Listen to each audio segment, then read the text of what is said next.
Welcome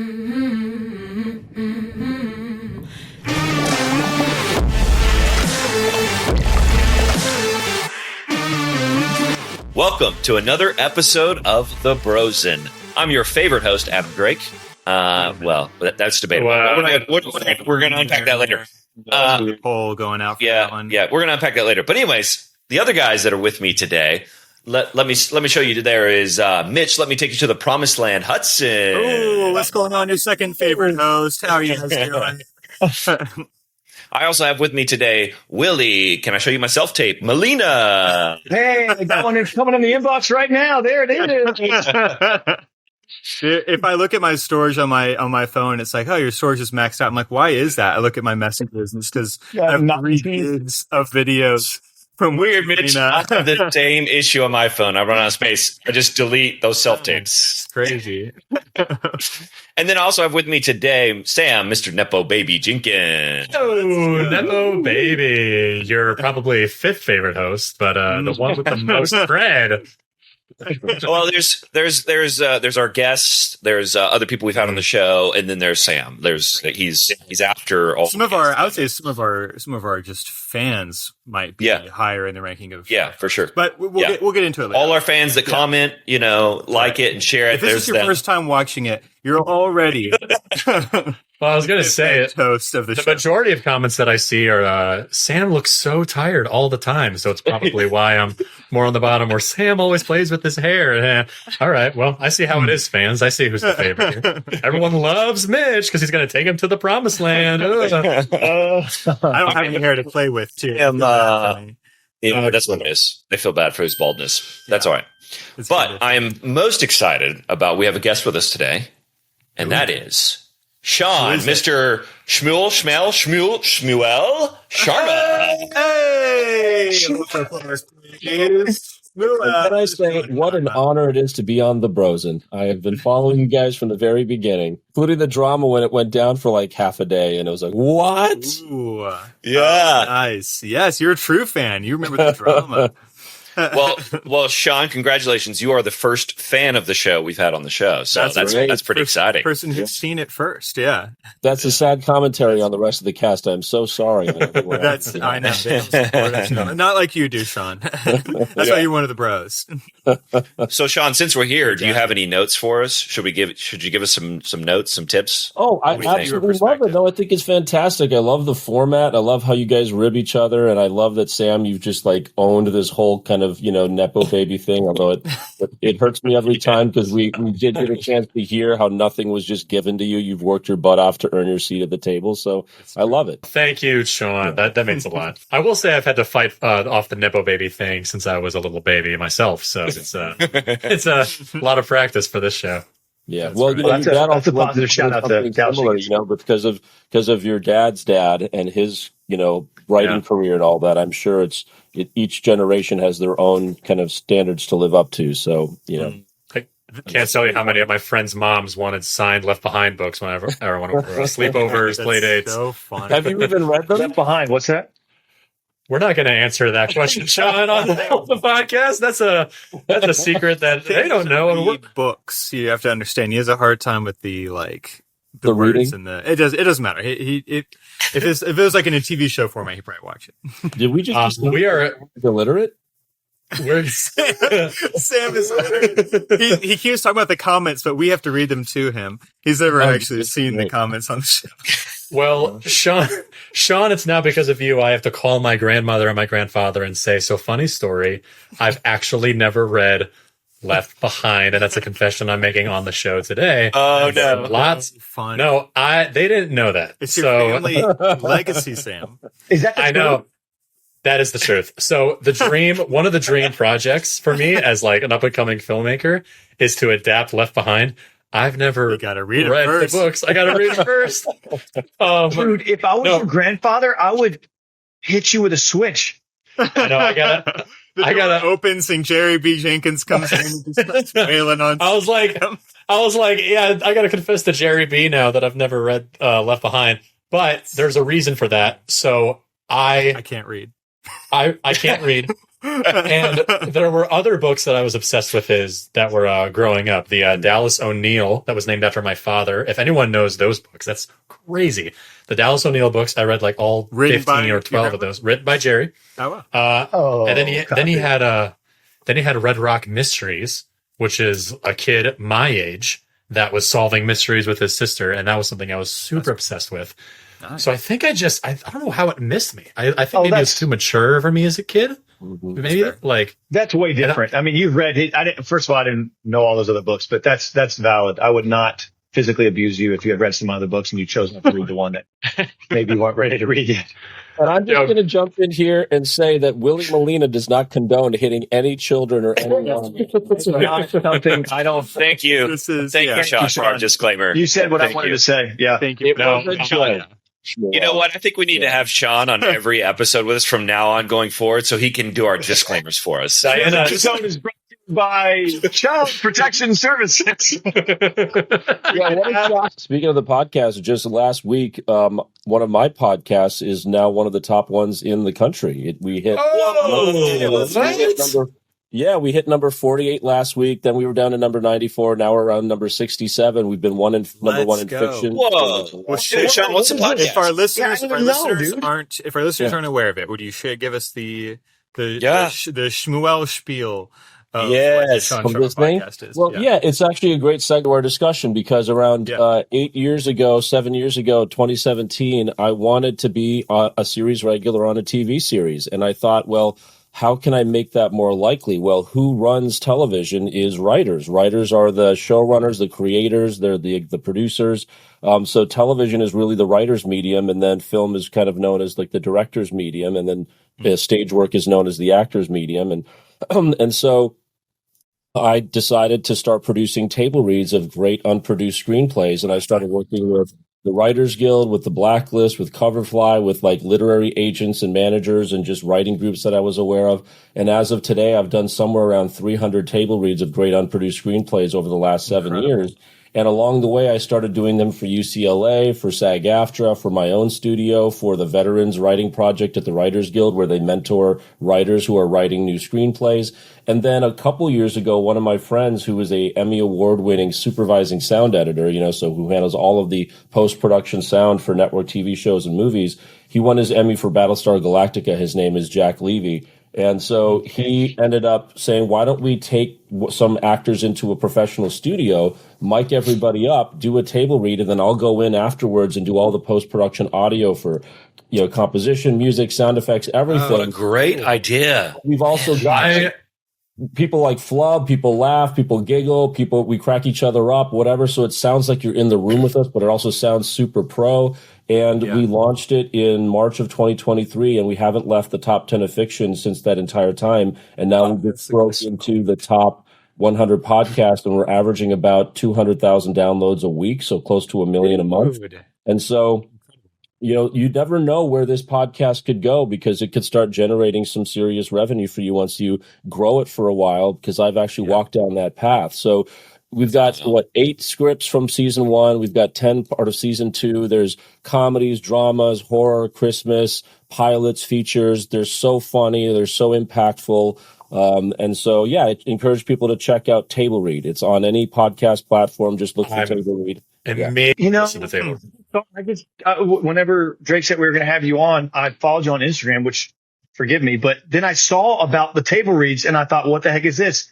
So now you're currently, where are you, where are you at release wise and where are you at recording wise? Yeah, so we put out all of season 1. Now we've put out most of season 2 because it takes us a couple months after we've recorded something to release it. So we just have a project out right now called Versus, which is like a Squid Game meets Saw kind of battle horror kind of movie.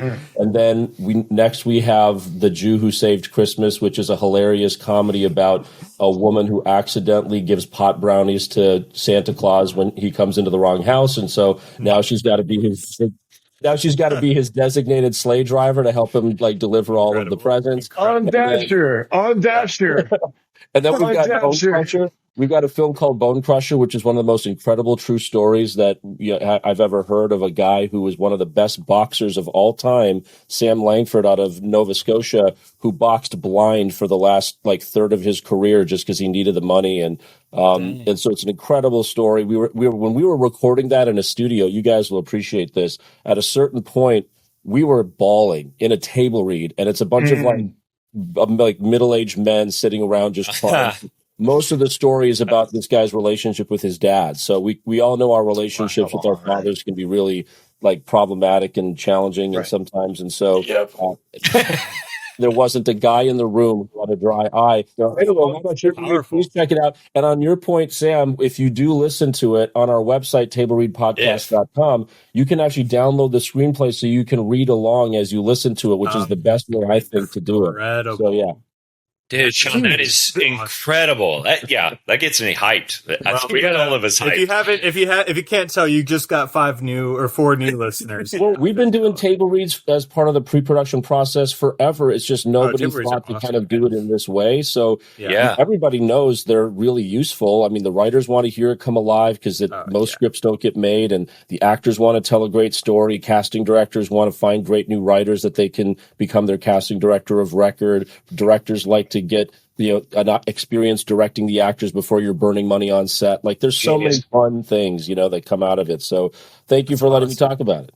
Of course. So of course, and looking through all the episodes that you guys have put out, it's awesome, and it's so cool that you're doing this with these actors, and you've gotten to tell these stories that are as yet unproduced, but of course they're produced by you guys. But have there been, or do you think there will be, or are there hopes for any of these individual stories to then also be adapted in a visual way too? Is that some of the writers kind of are they thinking here's a adaptation, maybe there's more in the future? The whole goal of the show is not only to put out great stories for people to listen to, but everybody from the partners like me, Jack, and Mark, and then all of the cast, we all share in the ad revenue in a revenue share model. And if the script sells or goes on to be made, then we're all along for the ride on the back end for 5% of the profits, moving forward. So that's awesome. On our podcast helps them win, helps us win, helps the cast win. So everybody has a vested kind of interest in its success. It's been so fun. And we're also a SAG-AFTRA signatory podcast. We didn't need to be, but we were proud to be. So everybody is protected against AI. All of the ad revenue is pension and health contributing earnings, so people can get help qualifying for pension and health. Also, well, hey, listen, Shaan, there's a man on here who has a really great self-tape he'd like to show you.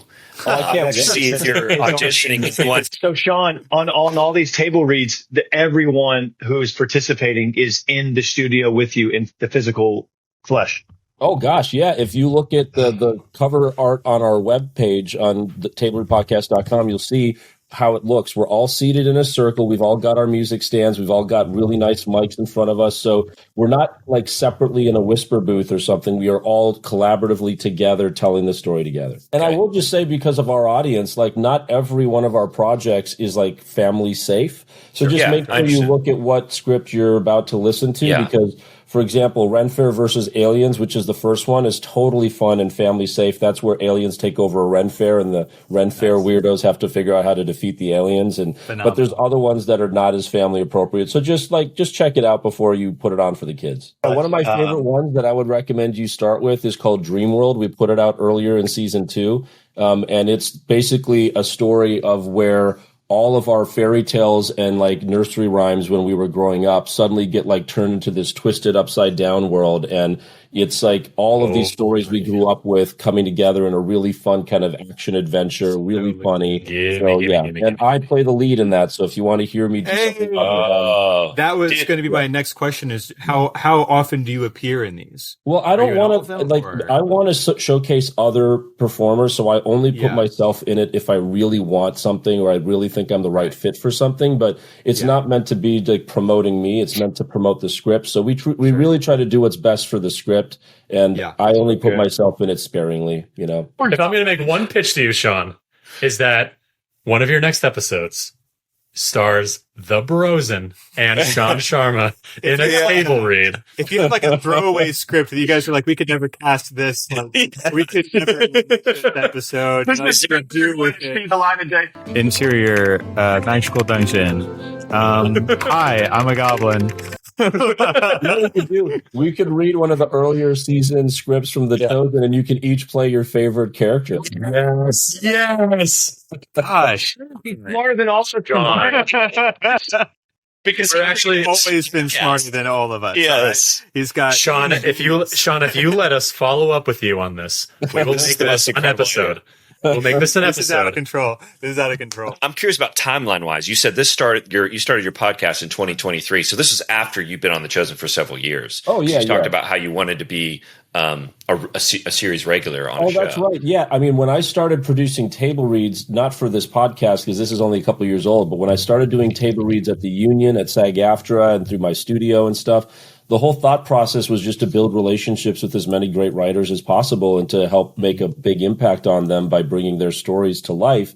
You know, writers spend so much time to create a script and then maybe it'll never sell. And then even if it sells, then oftentimes they're cut out of the process because now it's owned by a studio or a production company. And then if it's produced, it'll get changed just because the director may have a different vision. And then it also changes in the edit. And then the actors may make different choices. So a table read is really the purest expression of what the writer's original vision was for their story. And so it really means a lot for them to have it come to life in some way.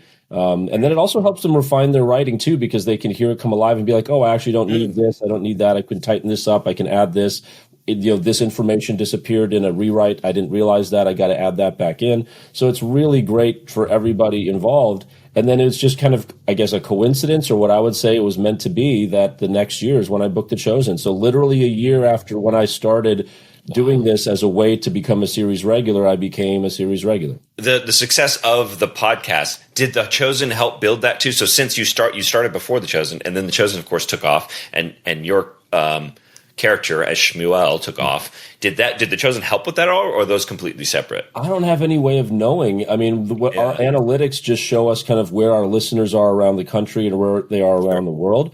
And we've just been growing it organically. And you can see the trend line has just been going steady over 2 years of just more and more people hearing about it and getting press and whatever. And so I don't know how much the Chosen community has been part of it, but I know we have some of like our fan club people or people who follow me on social media will say, oh, I listened to it and I appreciate it. So anybody who is part of our Chosen community who listens to it, let me know. I'd love to know your thoughts. And like I said, just be conscientious that not everything is like family friendly. Yeah. So just wanted to say that again. But again, Shaan, with those disclaimers, man, spot on. And we need that because we've probably almost fired ourselves a lot of times. But man, you've got writers, producers, filmmakers. I mean, litigation, lawyer. I mean, I could see so many people getting stimulated and wanting to engage or just follow the journey. Mm-hmm.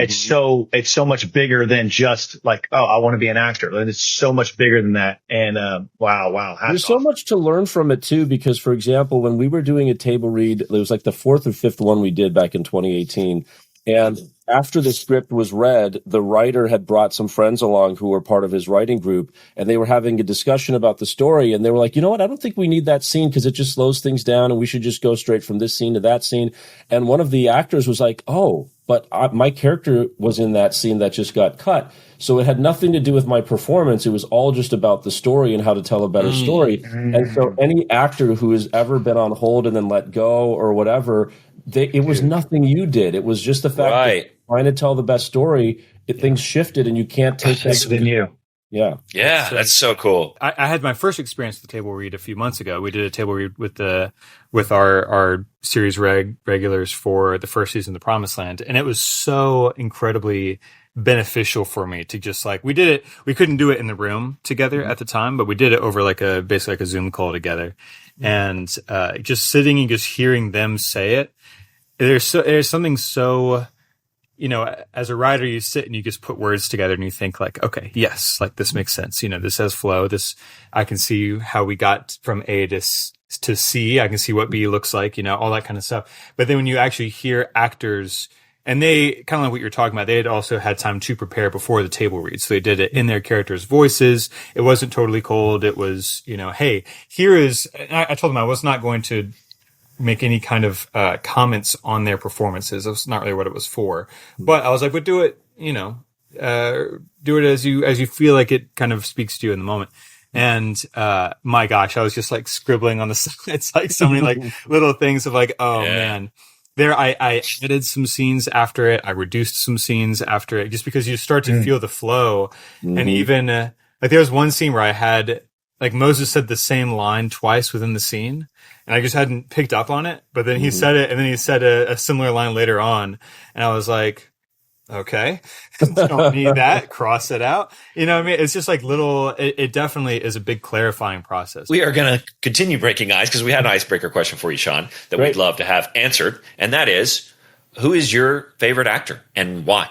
Like who inspires you? I mean, I'm going to go with Robin Williams. May he rest in peace. Just because Robin Williams and people like Steve Carell and Bryan Cranston, Allison Janney, there's performers who are so equally skilled at both comedy and drama, and their dramatic skills really bring a beautiful kind of weight to their comedy in the right moments, elements of much needed levity in their dramatic roles. So I just think Robin Williams was so singular, and he to me is just a treasure that was with us for a while. And so I would have to say Robin Williams probably. If we said living, I think Bryan Cranston, who I've had the pleasure of actually meeting, and he came and guest taught a class with me at the Union a few years ago.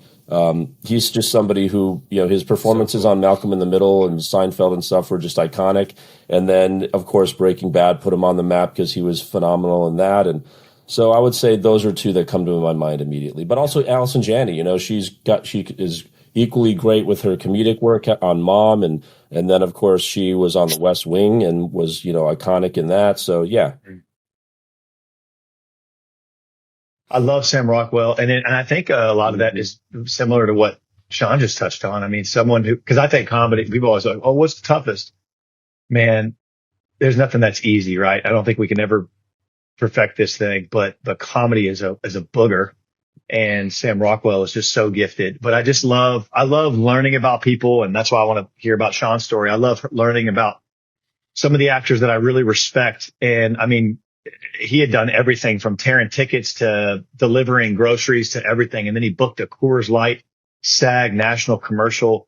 I think he made like $98,000 on it. Shout out to old school SAG commercials. I know Shaan can share in that, but so he quit all of his jobs, and he got a manager, and he became a full-time actor, taking class. I mean, really just delved into it.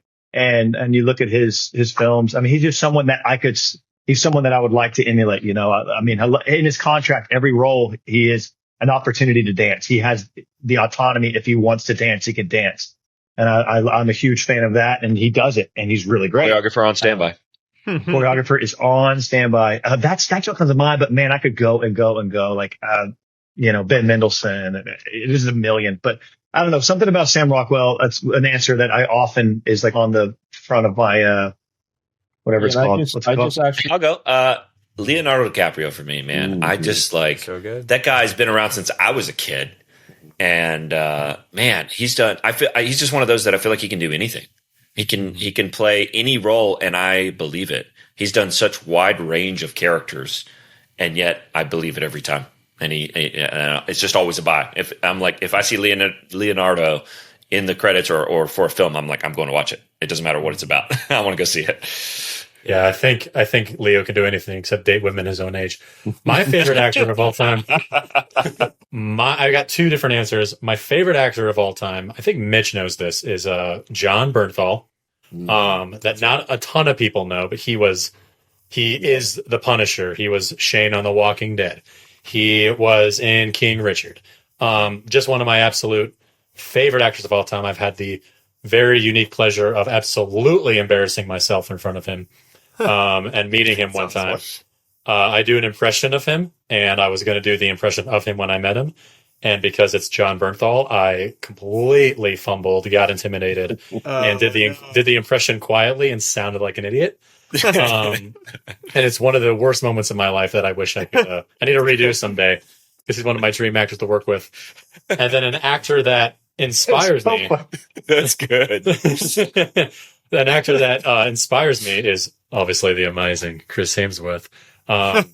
Chris Hemsworth, I think not only is my man crush and one of the most underrated actors working, he has this documentary out that everyone in our audience should watch, and I'm going to plug it, called Limitless, where he basically teaches you how to live life to the fullest, how to live a longer and healthier life, how to adapt your lifestyle in a way that best suits you as you're getting older. I watched all 6 episodes, and it absolutely changed the way that I eat, the way that I focus, the way that I live, obviously without the spiritual aspect of living a Christian life and being a Christian man. But without that, it's one of the most influential and inspiring things I've ever seen in my life. I was crying by the end of it, and it's just, everyone should watch Limitless on Disney Plus. Shameless plug. Nice. Chris Hemsworth, please watch this podcast and like a shower, please. I love you. All right, Mitch, what's your answer, mate? Yes. Dude, thanks for joining us for a minute there, Chris. For the audio listeners, they'll believe that he was in the room with us. Yeah. My favorite, there's definitely so many, and it's funny. I'm always like, who are the ones? Because I do love Leonardo DiCaprio, as you said, Adam. I think he's one of those actors who. You can't have mine, Mitch. You can't have mine. I know, but I will say, to your point, I do think he's one of the few, because what I think is interesting is that actors don't get control over necessarily the quality of the movies that they're in. They can control how good they are in the movie, and sometimes that can have ripple effects to make the movie good. But, they can't always control it. However, I do feel like, generally speaking, if Leo's in the movie, I'm like, I'll probably watch it. Yeah, I don't think he's made a bad movie. It's kind of my thought process with some of these other actors too. But one of my favorites and most inspiring is Bill Hader. I love Bill Hader. I think he is so good he's so funny, but also he's inspiring to me because he started out as a PA. There's a AD that I worked with, as you guys know, Joth Riggs, and Bill Hader PA'd for him back in the day. And it was just like the funny PA on set, you know what I mean? And then he got SNL. I have a soft spot in my heart for anyone who's done SNL. I feel like it's such a great, regardless of how good the individual sketches that come out of it are, I feel like it's such a great training ground for so many actors. I look at SNL nowadays as all right, who are going to be some of the significant players in 5 years? You know what I mean? Because if they're on right now, there's a good chance that in a few years they're going to really do something crazy. But he was always so good at comedy, like you're saying about Robin Williams, Shaan, and of course drama as well. And to have then become a showrunner on something like Barry, which I thought was great. I think he's just so Barry. I was going to say, I remember Mitch, you, me, and Adam, and I think Kyle being obsessed with Barry during season 4. Just Barry's great. Yeah. At the start? Barry's, at 2 card. Yeah, Bill Hader was super great. Very inspiring to me. I also love Florence Pugh. I think that Florence Pugh is so gifted at just making subtle but interesting choices. She was in Dune 2 this year, and she was mostly kind of an observer role in that movie. She was kind of just narrating / documenting what was happening. But in the scenes where she was there, especially later on in the movie where she does have scenes with Timothée Chalamet and Zendaya and all those people, she doesn't really say hardly anything, but she's in the area and you just go to her because you're just wondering what her perspective is on it. And I think that's such an interesting gift as an actor, because I think the hardest thing to do is listen as an actor. Active listening is just so what do you do? Because if you try to put too much on it, you're doing it wrong. You know what I mean? But if it's also just that can also not work it. But she's just so I don't know, connected. She can connect with anything at any moment, I feel. And the first movie I saw her in was Midsommar, which I think was just an acting Olympics film. But yeah, she's great. Go ahead. To our audience at home, do not watch Midsommar. Don't watch Midsommar. Watch Fighting with My Family. It's a great movie. So I do want to say and I mean this sincerely, I'm not just saying it because it's related to our show, but I really have to say on the list of inspiring actors, Jonathan Rumi really deserves to be on that list. And the reason why I say that is because I don't think there's been an actor who's had to step into the kind of position that Jonathan has stepped into, and the kind of pressures that are on him, and the kinds of life-changing things that have happened, the way his success has been isolating, the way his success has been exhausting, and his stalwart commitment to faith and making sure that he's always putting God first and clarifying for people, I'm just an actor, I'm not Jesus. And every time he interacts with people, he brings such like empathy and compassion and humility to every situation. And that can't be easy, So I just want to shout out to Jonathan that I think he sets a very good example for everybody. All right, so let's jump into the Chosen and perfect segue, Shaan, talking about Jonathan, which is 100% true. But thank you for that. I totally agree. Like what a different role and an important role he's played, and how that's just grown drastically over the last few years. But your audition for the Chosen. So we already talked about the timing of it, which was incredible. The timing of you getting on the Chosen and your podcast and all that is so cool. Mm-hmm. Was your audition process, was it pretty straightforward? Was it like normal, or was that kind of crazy too? Or was it just straightforward like most auditions? But I think there's something for people to learn, especially actors, to learn from what happened in my scenario, which is, as we all know, they used some of the main character sides for kind of trying people out originally, right? So just about every actor either auditioned for Matthew or Simon Peter or some one of those major characters. And then they kind of watched those and sorted out kind of, okay, well, no, not for Simon Peter, but maybe for this, maybe for that, maybe whatever. So for me, I got the Simon Peter audition sides. And so I worked on that with my friend Olivia, and we, rocked that self-tape out together. And then I got called back to meet Dallas in person when he was here in LA at Beverly Holloway's office, who's the casting director from the beginning of the show. And I took Olivia with me, so we were running lines in the car, and then we were running lines outside of Beverly's office, so that when I went in the room, I was sharp, I was loose, I was in it, I was in the zone. And when I got the sides for Schmuel, I'm like, oh, great. Here I was auditioning for Simon Peter. Now I'm somebody who isn't even in the Bible. I was like, I thought, what a big demotion, right? He's probably going to be some kind of like co-star, one scene, one episode actor, whatever. But it turns out that Schmuel actually plays a really interesting, unique role within the storyline. And also, because he's not a biblical character, the writers can take more liberty with what Shmuel says to fill things in that people would be much more sensitive if somebody who's biblical said or did some of those things. So it's been really an honor to play this kind of really unique role within the space. So I'm so grateful for it. I think it was the perfect place for me to be. When I went into audition with Dallas, he commented on I think I was wearing Allbirds or something at the time, and so that kicked things off nice and made him giggle in the room. The same thing that I think makes people giggle in the pilot, where like Shmuel's like, "Oh, sorry, about the white sardines when Nicodemus comes in," and he's it was a joke, Shmuel, that whole thing. So yeah, and then a few weeks later, I was told I'd booked the role. And as you all remember, we shot the first season in 2 chunks. So the first 4 were in like the fall of 2018 and winter of 2018. It was freezing cold. And we had no money, and I was staying at the Quality Inn where I got ravaged by bed bugs. And, that's right. Oh, man. If it wasn't for being covered head to toe in robes and stuff, like you would have just seen me just wrecked. And then, of course, we know the second 4 were the next July, where it was so hot. It was like 115 degrees. And so we were both the frozen chosen and the fried chosen, in the first season. And then, of course, I love you talking about your prep too, of how you prepped with the same person. You even took that person to the audition with you and prepped on the way there. That it shows, obviously, but what's funny is that it also shows every day on set, because I see you practicing all day long. Like what I love watching you work is in between every scene, even after you've done 10 takes, you're still running lines. If the other actor will run lines with you, you're doing it. And so I love that. I love how every actor works differently, but that's one thing I love about you, Shaan, is like you are constantly like, just let's run it again.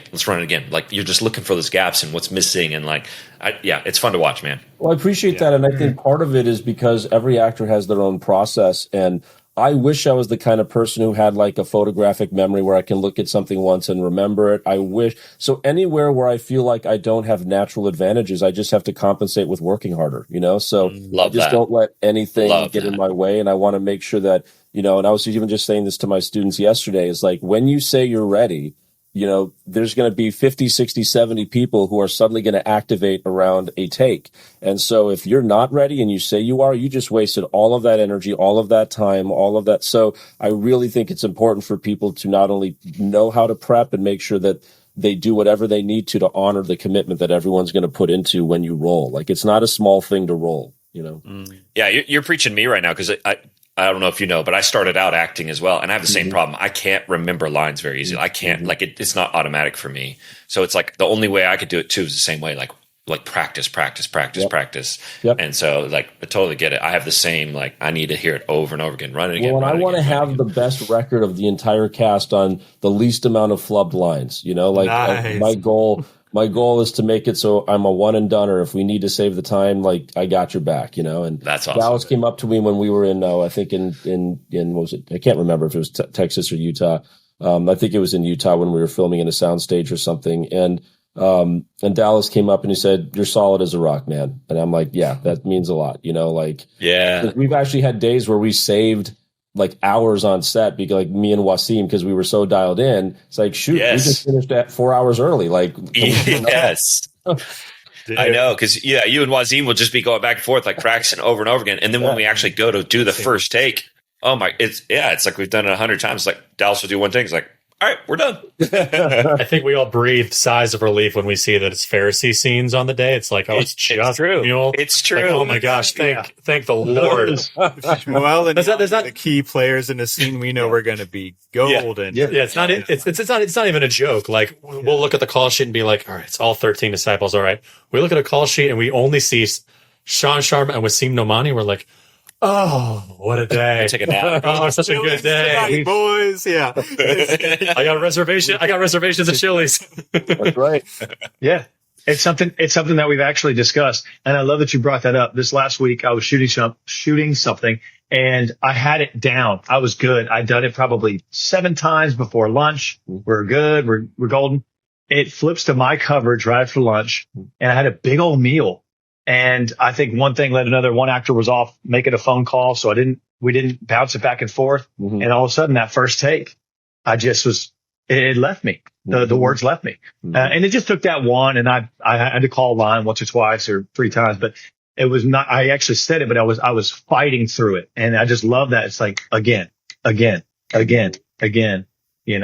Well, one thing, really good word. and this is just, everyone's different, but for me, I don't really eat a lot on days that I'm shooting. So what's sad is that, we go into our cafeteria area and you've got this most incredible spread of food and desserts and drinks and all this. And I can't eat. I won't eat much of it because I don't want to be heavy. I don't want to have to use the restroom in the middle of a scene. I just want to be light and tight and mean. And then after this day's done, then I can go treat myself. But when I'm actually on set, I eat very little. Yeah. I feel like this is already acting class 101. Shaan's giving us some nuggets here. Seriously, a couple of them already that I'm like, yes, take this home. This could be 2 episodes. We could literally cut this into 2 episodes. Well, speaking of, I think this is probably going to be helpful for everyone, but I think one thing that I know that is huge for actors is to, of course, find what you love about and what you relate to in your character, and how to, you're not supposed to judge your characters when you're playing a character. You're supposed to, how do I sympathize? How do I be this character? For you with Schmuel, what kind of helped you unlock the character? Who is Schmuel to you? And what do you think, how do you kind of find that relationship with him as a character? Because I know for a lot of people, and I know especially at CHOSEN Con, you're often on I don't know have you been on a villain panel? Yeah. Yeah, you were, right? You were on so you've been. That villain panel was so cool. Twice, right? So you're often put into the context of a villain in the show, but I doubt that you would see Schmuel as a villain, and I doubt that Schmuel sees himself as a villain. So no, he's not a villain. Your relationship with him, how does all that work? Yeah. Yeah, he's not a villain. Mitch. He's not a villain. Tell me what he's done that's been so bad other than not accepting Christ right away. But who of us, we have a lot of our brothers and sisters in Christ that did not accept Christ right away. That doesn't mean they were villains. It's just that the time for them to have that just wasn't right. It wasn't the right timing for them. Everybody's got their own journey. And so In fact, I mean, look at the Apostle Paul. He didn't accept, the Christian faith right away. And he actually did some really terrible stuff. But Schmuel hasn't done anything other than just be angry and upset. I mean, who of us hasn't been angry, upset before? So what's cool is that the first season, they didn't know me. So Schmuel was written the way that they had in their own minds. And I was able to bring my take to it so that in future seasons, they started writing Schmuel to me. Like they started writing knowing what I could do, what I was bringing to it.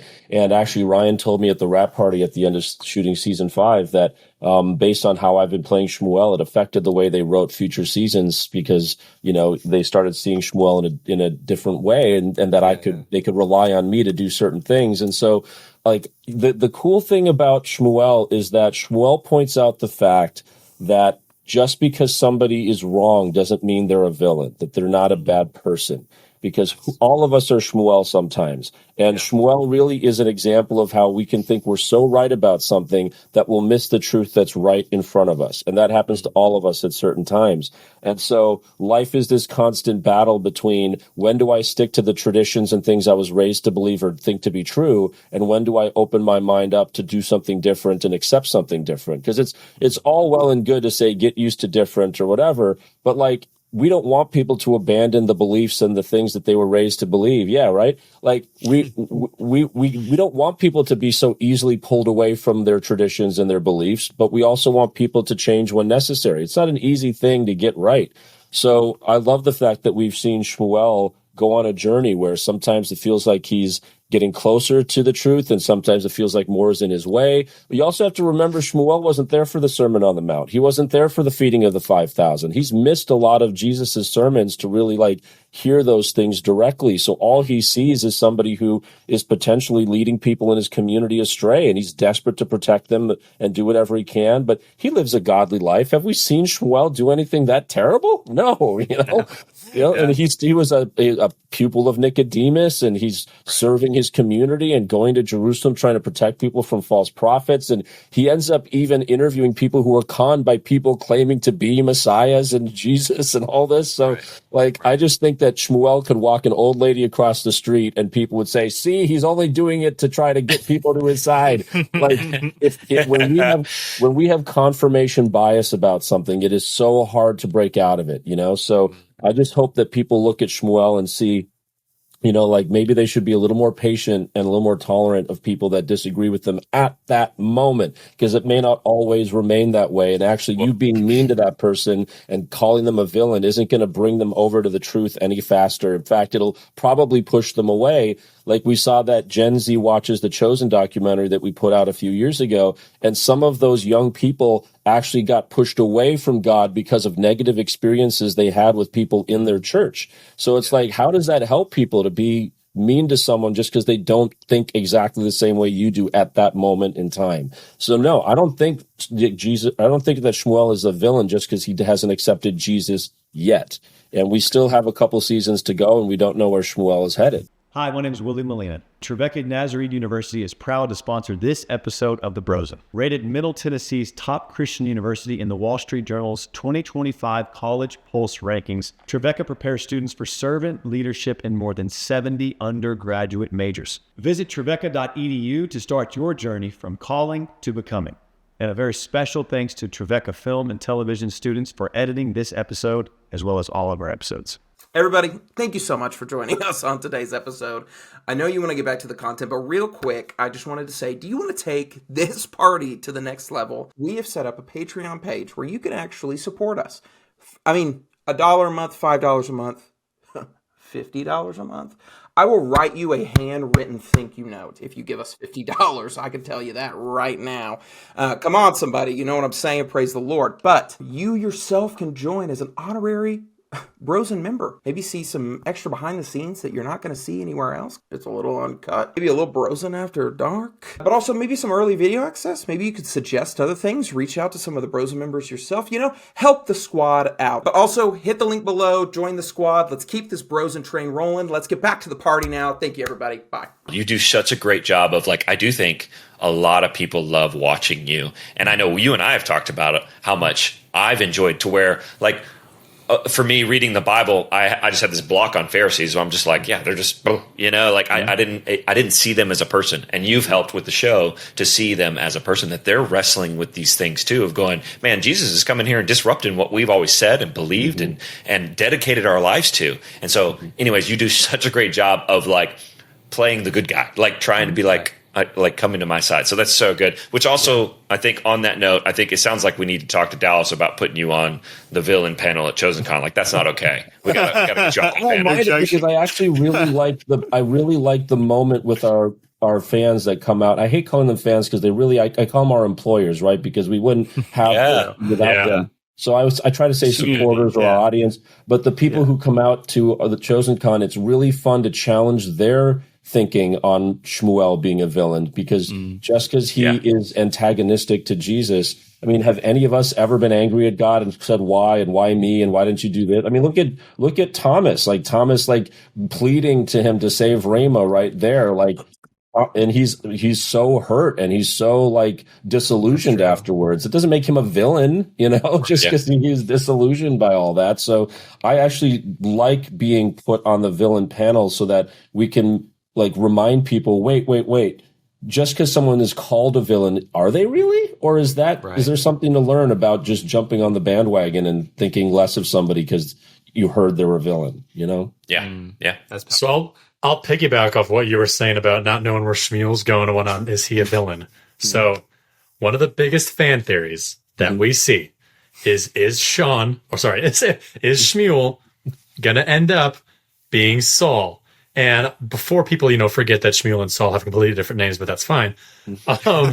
Can you confirm, Shaan, on the Brosen today, will Schmuel end up being Saul?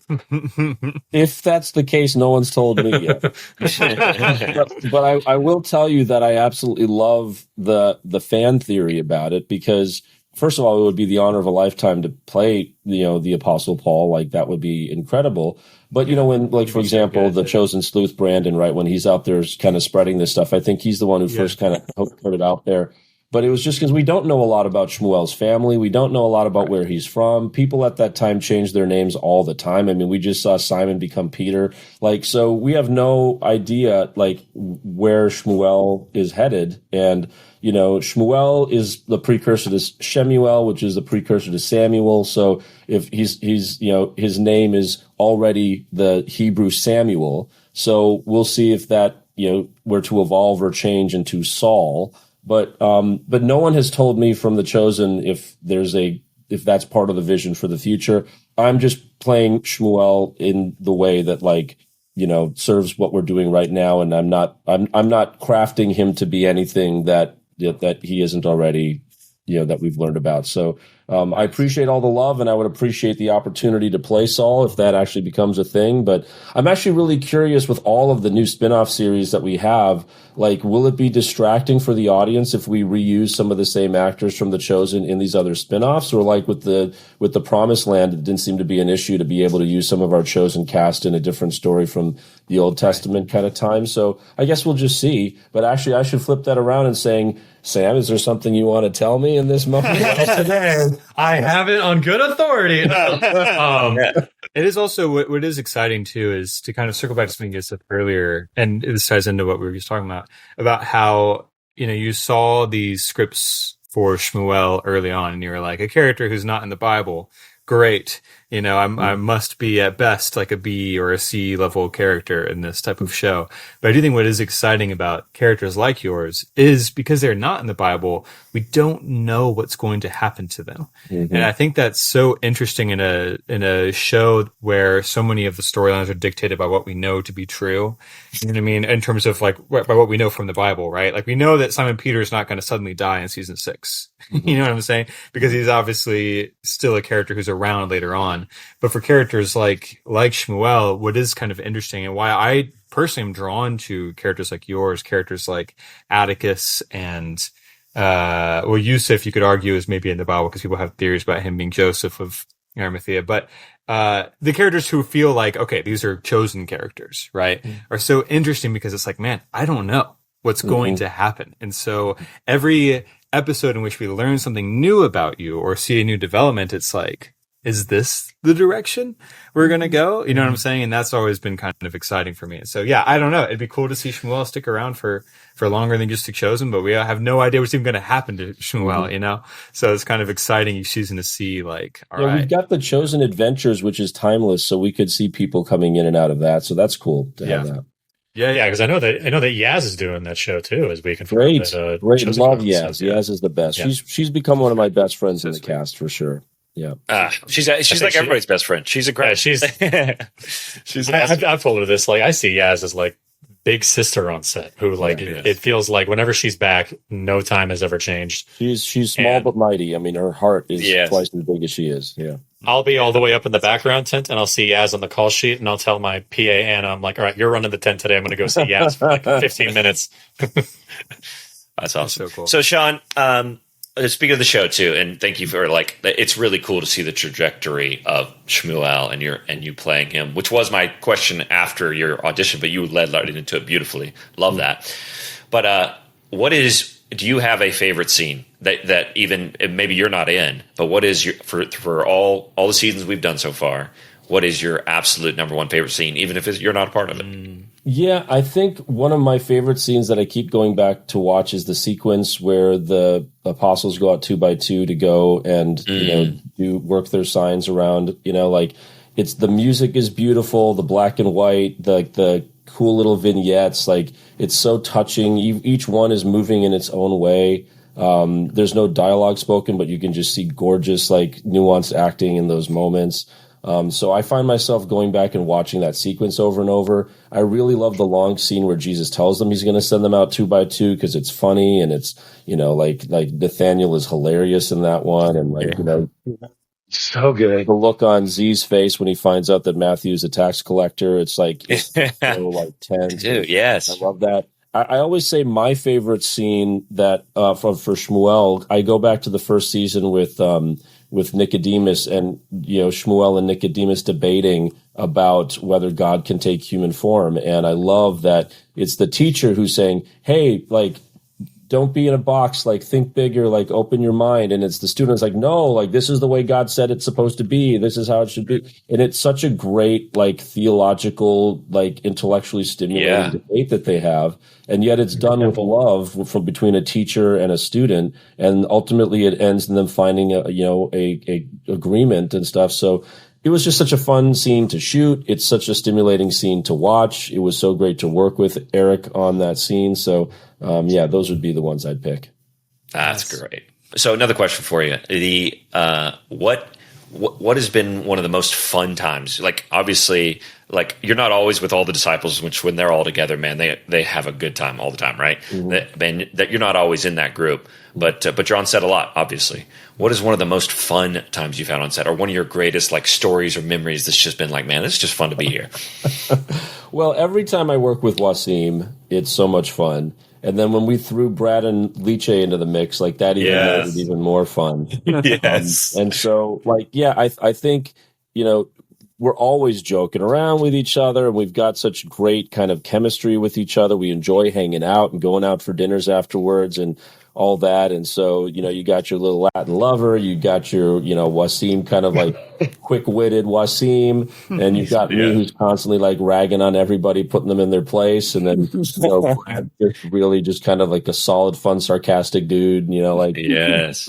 So yeah, I would say the most fun times I have, I'm trying to think of like a specific instance or a moment that was like particularly fun, but I think I'm so in the zone when I'm on set. I think also because a lot of Schmuel's stuff is really stressful because he's always worried and he's like, panicking about something, or he's like, is really like, a lot of times I'm just off kind of being in my zone. So, the guys are like giggling and joking around. Actually, this last season that we shot, I think you guys remember, there was probably one of the most emotional scenes that Schmuel has ever had. And it was one of the days where I actually didn't sit with my boys. I went and sat in a corner in the back, and I like needed separation to kind of stay in that zone. And I told him even when we were riding the van down to set, like, I'm just not going to be very fun today because I've got to stay in this mindset because I want to make sure that I can bring it today. There's not many scenes in the entire series that I'm going to have an opportunity to express the way Schmuel is going to express in this scene. So I want to make sure that I meet the moment. And it meant a lot to me, that I got a lot of feedback that day, including Dallas coming up to me at the end and just saying that, in essence, that I met the moment with what it was that I brought that day to that scene. So, so we have a ton of fun, but we also respect each other's processes, and they know, hey, let's give him some room so that he doesn't, he can focus. Yeah. Yeah. I love that. I hadn't even thought about that actually. That the last 6 years, the disciples have developed this relationship and they all have they just love to hang out and have fun in between scenes. But you kind of haven't had your own posse until really this season that we just shot, season 5 that hasn't come out yet. Now you kind of got you've got Brad, who's so much fun, and Wazim. Now you've got your own little posse that you get to hang out with, and you guys can just have fun, because it was kind of always just you, and then you're with different people throughout. You were with Eric, except for Ozem. Screw that guy, Ozem Shop. Yeah, it's so funny. No, I love Ethan. Ethan and I are friends outside of it, but all of Shmuel's scenes with Ozem are just he's so annoying. He's the worst. Yeah, it's so funny. Another scene comes to mind, Adam, that I think is worth talking about, which is the scene at the end of season 4 where Jesus and Schmuel meet at Lazarus's house and have a very intense, long conversation, and then Mary of Bethany comes in and spreads the oil on Jesus's feet, and Schmuel freaks out. But what was interesting about that is we were shooting that long scene over 2 days. And so on Monday was a scene with me and Yusuf walking through the temple court, catching up about him. Oh, I didn't know you were going to be in the Sanhedrin, blah, blah, blah. Cool to see you, yada, yada. So I flew in on a Saturday or Sunday, and then I couldn't sleep Sunday night. So when I went to set to shoot that scene with Yusuf, I hadn't had any sleep, but it was a 2-page scene and I was prepared, and, God was on my side, and, the whole thing went well. But I'm surely I'll sleep that night. But Monday night, I couldn't sleep a wink. So I'm on the first of 2 days shooting the most dialogue, longest scene I've ever had in the show. And so we shoot Tuesday, and I'm doing my job. Everything's fine. But I can tell in the back of my head, I'm tired. My brain is on, it's pulling every ounce of fuel it can. So at a certain point, I went to Dallas. I'm like, hey man, if you can do my coverage tomorrow, it gives me another shot to get some rest tonight, because I haven't slept in 48 hours or whatever. And it just worked out that it was fine to do Jonathan's coverage first, and then we turned around on Schmuel the second day. So as soon as we wrapped on that Tuesday, Fogarty's son, Jason, got me melatonin gummies, or melanin, whatever it is, melatonin, I think. And then I went back to the hotel, no screens, no food, no nothing. I just laid in bed, took the gummies, and just waited to fall asleep. And I actually got rest that night. So the second day, I was able to do all of my coverage well rested while we went through all of that. But it's the only time in my life where I haven't slept 2 nights in a row. And it was so inspiring to me that I could still function well even without that sleep, But I was at a certain point, aren't I going to die or something? If you watch the show, and we're on Jonathan's coverage, and we can just see a piece of you, and you're clearly eyes shut, not conscious. We're over his shoulder right here, and you just see his head start drifting. Where's Roby? Put Roby in there. Put it on Roby. Put it on. Oh my god! So fun. I will say 2 quick things of context for those who don't know. Fogarty is Brad Fogarty, and his team takes care of the cast and whatnot, and make sure that they're doing all right. So they would have brought Shaan melatonin gummies, which also needs context. Melatonin gummies help you fall asleep. It's not like a drug or anything. So when you said gummies, I was just making sure that everyone at home, everyone at home knows. Also, a quick piggyback of what you were saying earlier, Mitch, just because our audience might find this interesting. When you sometimes pick BG, there'll be sometimes on the day where we won't have anybody, or someone's supposed to show up to this role, we don't have enough. Or Mitch last minute is actually, we need 2 people.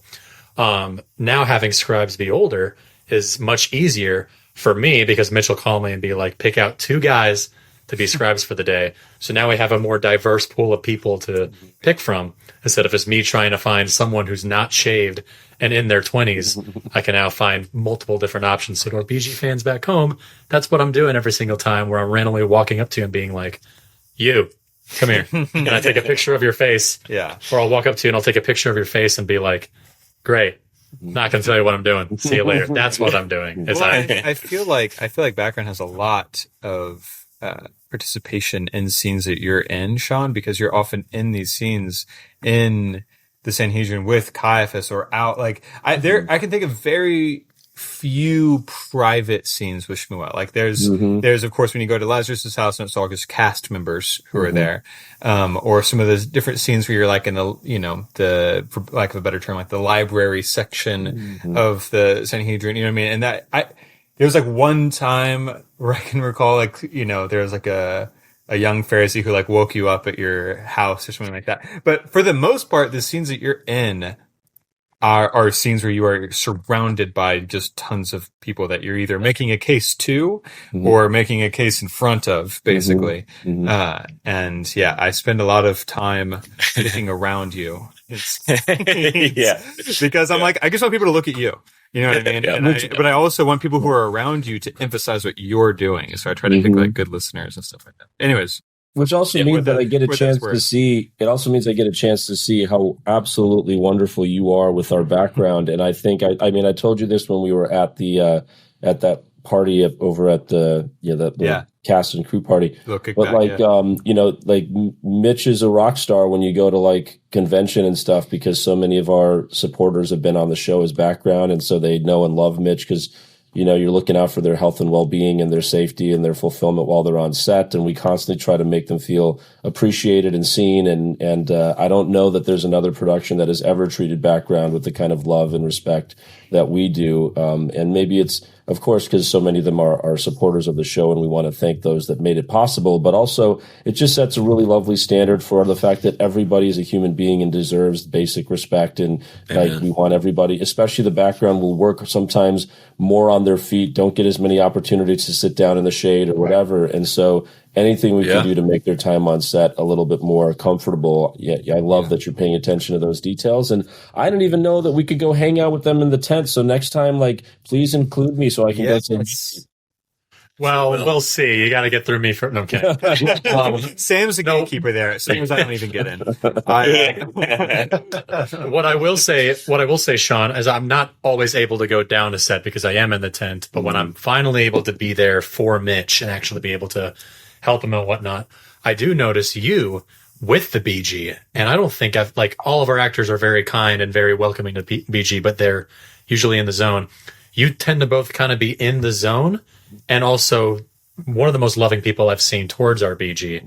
And as someone who's with BG constantly and not always in the right headspace to be as welcoming and open, and that's something that I need to work on sometimes, you tend to be one of the most welcoming people I see with them. And I'm like, gosh, dang it. All right. If Shaan can find the time to sit and talk with BG and be the most welcoming person in the world, then who am I to not even spend any time with them? I'm so glad that's the case, because I would hope that I'm that way. And I think part of it is because, as you probably all know, but maybe the audience doesn't, is that I'm a board member of SAG-AFTRA, both on the local level here in Los Angeles and then as a national board member of SAG-AFTRA. I was on the negotiating committee when we went out on strike last year. And so for me, I represent people who work in every capacity on camera, whether it's background, whether it's singers, dancers, stunt performers, principal actors.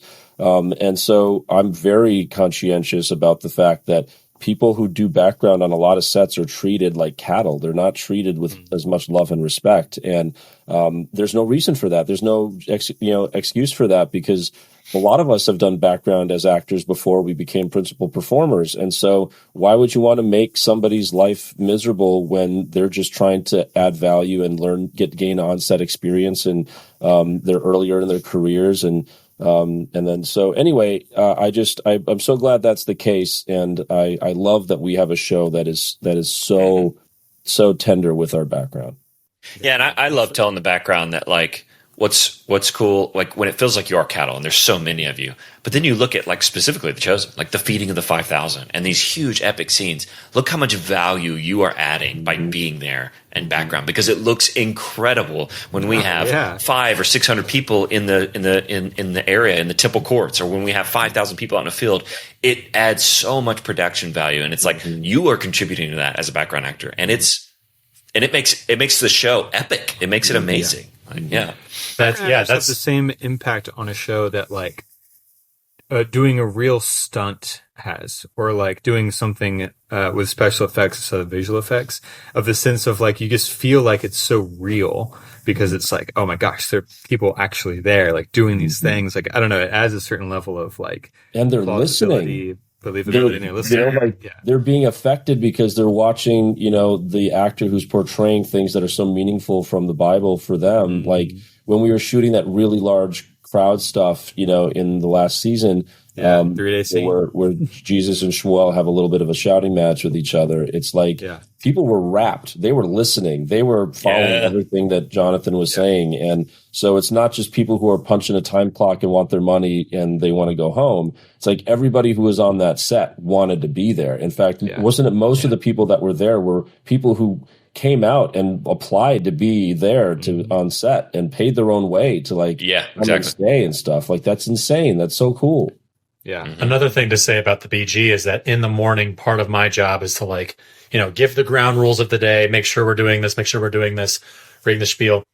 And then one thing that I usually try to say with them is, hey, we're here for long days. The actors are super busy and they got to stay in the scene, but you're here too. We need you guys as much as we need our actors, because without the Pharisees in the background, without the Jerusalem citizens, without our scribes and Pharisees, we don't have a show. So I think what a lot of TV shows tend to do is just be like, oh, your background for the day. We're going to not even talk to you most of the day and just make you walk around the background and we'll check on you in 5 hours. One thing that Mitch inspires our team to do as background is make sure that they know that they are people, that we are not here without these people. And we know like a lot of these people by name. We see them at Chosen Con. They show up every single day. It's like, what's up, Daniel? What's up, Ruben? What's up, AZ? Shout out to you guys who are watching at home. And it's incredible to see how many people genuinely want to stay. Like, sometimes I'll have to pick people for Mitch. All right, give me 20 people to stay. The rest can go home. And it's their least favorite thing when they see me coming and I have a look on my face and they're like, no, and I'm like, I have to get rid of 60 of you. And some of them kind of like try to hide in the back and like whatnot. I'm like, no, you gotta go. All right, Whitey, you gotta go. I'm kidding. But yeah, it's really special to see how many people want to stay and be involved with our show. Well, and shout out to Chandler Copenhagen, right? Because he not only is doing background for us on The Chosen, but then he's out there with you doing The Promised Land and then helping Alan with set dressing and all that. And it's just like he was lit up. Like, yesterday in class, he was just talking about how much he just learned and how much he was able to add value as long as he was there and build relationships and just. So he's so lit up. He's so excited about all of that. And that's the environment that you create. So it's so great. Dude, shout out to Chandler for sure. Chandler killed it, man. And he told me that he was super excited about your class. He said that you were great. He really enjoyed you as a teacher, Shaan. It was cool because that's an example of like, again, acting is such a, it's something that you're also doing as a background actor. Like, it's not just, you have a smaller part of it when you're a background actor, but it's still a part of it. And it still requires a degree of acting too. Like, you're still, because it kind of goes to what we're saying about Florence Pugh, oddly, of just like listening well. You know what I mean? Participating without speaking is actually very challenging to do. But when he got picked to be one of our like hero Pharisees / Sadducees for this past season, because I wanted to pick like some guys out. I was like, all right, you're going to be with Caiaphas and Schmuel and all these characters for some of the biggest moments that are coming up. So I want to, we paid a little bit more to get like, house and people bring some in. And he was one of the ones that we picked. And he after that was like, all right, if I'm going to still do this next season, I need to learn. So he was like, I signed up for Shaan Sharma's class and I've been studying and learning the craft. And I was like, you could not have picked a better person to learn from. So incredible. And, John, came out to the promised land. He was so good. There was like a group of, we do this thing this season, small spoiler, but Korah, who's played by Brad Culver. In the Bible, it talks about how Moses makes people chiefs of thousands, of hundreds, of 50s, and of 10s in the Bible. And Korah is so excited to be a chief. He's been picked to be a chief. He's like, I'm going to be a chief of 100, probably 1,000. I can't wait. But he gets picked to be a chief of 10. And he, of course, hates that he's chosen to be a chief of 10. But his 10 men are then with him in basically every scene for the rest of the season. And so I picked Chandler to be one of those 10. I handpicked all of them from our background on The Chosen. I was like, I'm going to pick some guys who I know who would come out and kill this. So like Tony Hogue, Johnny Hogue, Chandler, Sergio Amaya, brothers. Yoshi, Masayoshi, Jomar, was one of them. There is just such a great group of guys and they crushed it.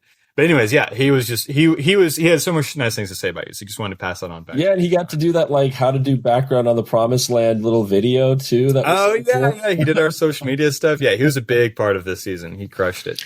And Shaan, give us a quick disclaimer, Shaan, for your class. Oh, yeah. I've been teaching, almost my entire adult life to try to protect people from getting taken advantage of by some of the like modeling and acting scams, especially in smaller markets where you're approached by somebody at a mall. Oh, your kid could be a star. Give us $10,000. And your kid, is begging you and you don't know how things work. So you get taken. And so I got taken for $5,000 as an 18-year-old. And so I've always wanted to protect people from making those mistakes and how to get into the industry legitimately. But then when I moved to LA, I got involved in casting, running sessions for casting directors. So I would actually be the guy running auditions. And that led to people wanting to learn from me about how to be more successful in auditions. And then when I started working as an actor more consistently, some of those people wanted to learn from me about just acting in general. So I started my own studio in 2012, and it's grown now over the last dozen years where I, have 2 partners. And, before the pandemic, I was teaching 4 classes. Now that's so much work. I always want to look forward to teaching. I don't want to feel oppressed by it. So, and I was already teaching for the union and our conservatory. Now I teach for Pace University as well. So I just teach 2 classes on Sundays. It's both in person and on Zoom. I teach for Pace University as part of their graduating seniors in their School of Performing Arts, preparing them for film and TV. I'm a guest lecturer for their MFA program. I also guest lecture at USC, UCLA, and Chapman out here in Southern California. So yeah, I love to teach for the union, for college, and also in my own studio. And it's all meant to help people grow as on-camera acting performers in film, television, and commercials. And so yeah, and that's what Chandler's a part of. That's awesome. So is that class you teach for everyone? Like we can link it and send it to people.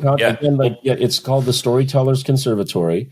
And so you can find it. It's thestorytellersconservatory.com. Super easy. Just Google. Yeah, we'll link it. And we'll bring it up, Yeah. But I teach 2 very small classes of like 8 students each. And so we don't have a lot of capacity in my classes, but people can always get on a wait list and I can let them know when there's time. But I believe I want to teach the way that I wish I had been taught when I was coming up. And one of the biggest issues I see with acting studios is that it's not led by people who are actually successful working actors. It's led by people who just want to be teachers and gurus. So it's set up more like a cult than it is like an actual studio to bring out the potential of each student. And also when the person is not a working performer, but they're just a teacher, they're trying to maximize their profits out of their studio. And so they'll have 25, 30 people in a class, which means you don't even really get up and act every class. Sometimes you're just watching. And it's like going to a personal training session and not being able to work out at all. It's like that doesn't make sense. It's good for the teacher. It's not so good for the student. Like, how do you get in shape watching other people work out? Like, yeah, you can learn form and whatever, but until you get up and do it, you're not going to get it in your body. So I have a lot of issues with the way kind of the educational landscape for actors is set up. But that's why I try to, I want to spend time with my students, and we spend time getting to know each other. And we not only do we do class with each other, but we also help each other make content outside of class, like shorts and films and writing stuff. Those writers who I help with the table reads, they then say, well, what can I do to help you guys back? And I'm like, well, can you mentor some of my students when they're creating shorts and web series? Can you write a monologue for somebody for an agent meeting that they have? And they're like, for sure. And so they're mentoring my students in creating content and and they help me with the table reads that we do. And I got a lot of them involved in union service. So a lot of them are in leadership positions at SAG-AFTRA. And so it's more like a family, like a community that has each other's back. So it's cool. I've been doing it for 12 years and I absolutely love it. I look forward to every Sunday. That's awesome. Shaan, that's awesome. And you know what's funny is that's how I started in the business. I totally, in college, it was totally a scam thing. They don't exist anymore. That's how I got into acting. But somehow it worked out for me. Yeah, I ended up through that actually getting some real agents and started working in the business. But what's funny is I totally did one of those mall things where I paid a few $1,000s. But for me, it worked out. Yeah. Well, I mean, for me, it didn't discourage me. I did get into the legitimate side of the industry after that, but I gave up my whole summer as an 18-year-old, not spending time with my friends before they went off to college to save up money for a scam that took me to New York and didn't give me proper training, didn't shoot proper photos, took me to the open call days where I could have just gone to New York for the price and done all that. But you don't know, especially at that time, the internet wasn't as much of a thing. It's like 1998, you look for in the paper for the classified section for audition opportunities. And so I couldn't really do online research to find out what the reputation was of this place. And anyway, lesson learned. But then I actually started producing fashion shows called the Fresh Face Showcase. I did that from 2003 to 2006. That was meant to spread awareness about these scams and how to avoid it. And so they were huge shows. We'd have 1,000 people attending, 100 models, bands, visual artists, DJs, dancers. The whole thing was so cool. When I moved to LA, I just focused on acting and I didn't keep producing those fashion shows. But we got so much press and so much coverage that the company that screwed me over when I was 18 got driven out of the state of Minnesota. They got their Better Business Bureau license taken away and they got shut down. They were so bad, they were actually stealing from the talent in the talent agency part of their school. And so, they deserve to be shut down. Shaan, I just want to start to wrap things up. So we got one more question for you. Yeah. What has been the most impactful part of being a part of The Chosen for you? The only thing I can say in answer to that is this show is touching people's lives in a way that few pieces of storytelling have. And people don't just watch our show for entertainment, which of course it is entertaining because it's a dramatic television series, but people watch it to learn about faith, to learn about their own faith, to learn to see things that we've all grown up with for thousands of years illustrated in a way that makes things more accessible, or, as Dallas likes to say, taking it off like the stained glass window and putting it in front of you to see in a human way. And we've been so careful along the way to say this is not a replacement for scripture, so, hopefully someone watches it and gets curious and going back to their Bible and reading and figuring out what the Bible says. But there's also, I think people are going to read their Bibles and they're going to watch The Chosen as a companion to kind of get closer to it. And it's changing lives. It's saving lives. It's saving families. It's reuniting people who are at odds with each other. It's encouraging people to come to God. It's, as an actor, you want to tell stories that touch people's lives, and there's few stories that touch the amount of lives that the story of Christ does in the Bible. It's the biggest book. It's been around for 2,000 years. Everybody knows about it. Even if you're not a Christian, all the other religions are aware of Christianity and probably want to know more about what Christianity is about. I certainly want to know more about other faith traditions and what they're about so that I'm not ignorant about what so many people care about and believe, even if it's different than what I believe. And so I know that The Chosen will be the most watched TV series of all time. I know that they're going to take it with them to Mars and across the universe as we expand to kind of bring stuff with them. I just think we're part of something so unique, and I'm so lucky. And the change to my life has been stability during some of the most tumultuous times as a performer. During a pandemic, during a double strike, I've had stability through some of the most challenging periods. And I'm just so freaking grateful. I'm so honored. And it just, to me, people constantly ask me, how has being part of The Chosen affected your faith? And I just say, it's just confirmed that I'm doing what God put me here to do. I've tried my best to honor why He's preserved me through the challenges of my childhood when I almost didn't make it. And I just see that, I've been working my butt off all of these years, and I certainly there's a certain amount of luck that's involved in stuff, but I think it was God's plan. And I also think that I worked hard to deserve to be in this position. So it's just the convergence of so many things. And it also means that this thing that I've been doing as a teacher, talking about how you move forward and work consistently as a performer, I can say that I've actually done it. Like, what I am the exemplar of what it is that I teach. Because I'm older than others. There's always somebody younger, hotter, this or that, or who has more advantages, etc.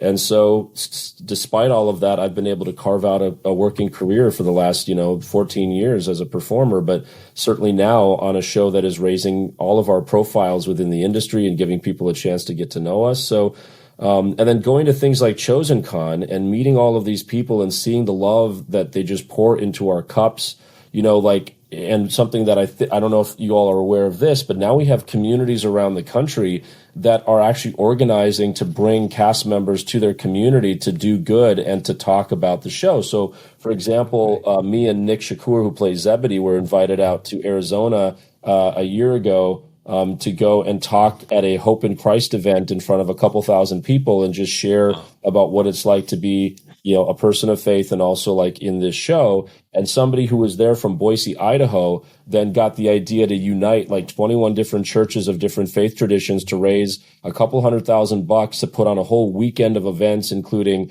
dinner for faith and civic leaders, an art gallery of art inspired by our show. Then we did 2 shows at the Ford Center in Nampa, Idaho, in front of 14,000 people, where we got 4 of us got a chance to talk. What? Yeah, 4 of us got a chance to talk about what it's like to be on the show, and it was me and Noah and Amber and Nick, and then we visited churches and said hi to their congregations. We visited a Catholic high school, and we did a thank you breakfast for all the volunteers. And the events were 100% free. Wow. You just had to bring like a can of food for their food shelf. We raised enough food in that one weekend to last the city for a month.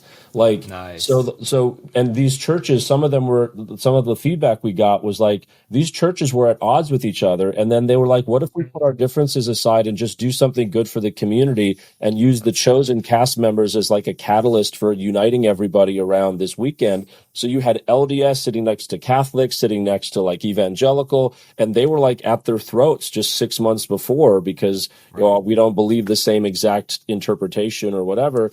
So I just love that our show is encouraging communities to come together, do good things, be nicer to each other, be better people. I don't think any actor could ask for more than that. I mean, well, who's watching Harry Potter and having that stuff happen? Or, like we all want to be part of these iconic IPs like Star Wars, Star Trek, Lord of the Rings, this or that, because they're so cool. But I wouldn't trade what we're doing with The Chosen for any of that. Wow. Amen. Yes. Let's go. Yeah, Shaan. Way to get us shoot season 6 right now. Yeah, let's go. Shaan's got me. Well, I was going to say, I mean, like usually having a Pharisee on the show, someone would think that No. someone would think that it's a really bad omen. But today that's not the case. So we want to thank you, Shaan, for having I'm not saying it. Chosen. No. Look, here's how we're doing it. Listen, Shaan has more auditions than anyone else in this room, I would say. I think Shaan should close us out. That's all I'm saying. Well, I would just say, everybody who's listening, make sure you smash that like button, hit the subscribe button, and make sure you tell everybody around you to watch The Brosen and to listen to it wherever podcasts are available. And thank you for having chosen The Brosen. Yeah. Thank you guys so much for the invitation. Thank you, Shaan. Yeah. Man, we hope you enjoyed this episode half as much as we did. We appreciate you listening to The Brosen. Subscribe and like on wherever you listen to podcasts, and we'll see you very, very soon.